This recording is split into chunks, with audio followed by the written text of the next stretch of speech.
ला ला ला ला ला ला ला। माटी बोले अपन कहानी, एक नाम गूंजे लीलाधर ठाकुर। माटी के बेटा माटी मां बस थे रान, लीलाधर ठाकुर हमर संस्कृति के शान। परिधान बोले धरोहर के पहचान, ना भूले अपन जड़ ही महान।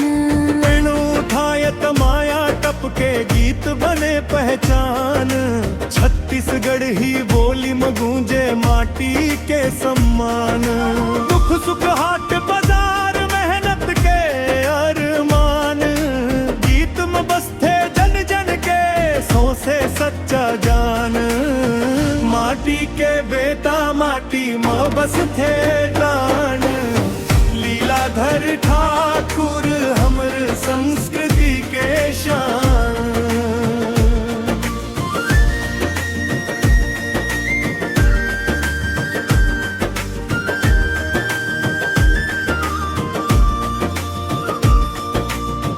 किताब हाथ में दीप जलाए अज्ञान के अंधियार, शिक्षा के पथ में चलाते हर लइका के संसार।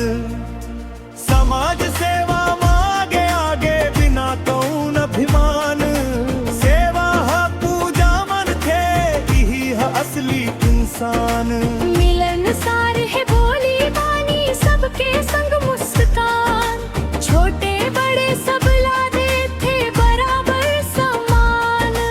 दुखिया के आंसू पोंछे सुख में बाटे तान, मन के नई वो मूरत है माया के भगवान। माटी के बेदा माटी माँ बस थे प्राण, लीलाधर ठाकुर हमर संस्कृति के शान।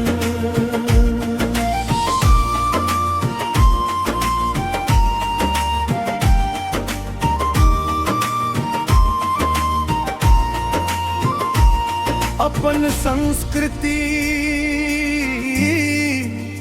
अपन परिधान, सो से करे मान। ना भूले अपन धरोहर ना बदले पहचान। नाचा गाना कर्मा सुआ माटी के अभियान, नई पीढ़ी ल सिखाते जड़ले जुड़ के जान। माटी के बेटा माटी माँ बस थे रान, लीलाधर ठाकुर हमर संस्कृति के शान। गीत संस्कृति संस्कार के करे पहरेदार, जय हो माटी पुत्र लीलाधर ठाकुर नाम अपार। नदी पहाड़ जंगल माटी रचना में सब समाए, हरियर धरती लोक विरासत गीतन माँ झलकाए। पेड़ पौधा पंछी नदिया बोले माया के सार, धरोहर ला बचाए के करत रही थे प्रयास। शिक्षक रूप में दीप जरे नन्हा मनुजियार, बच्चन आगे बढ़े के देते सो से हौसला अपार। सपना देखे उड़ान भरे डर लागे थे छोड़, ज्ञान और संस्कार संग बना थे उज्जवल भोर। माटी के बेटा माटी माँ बस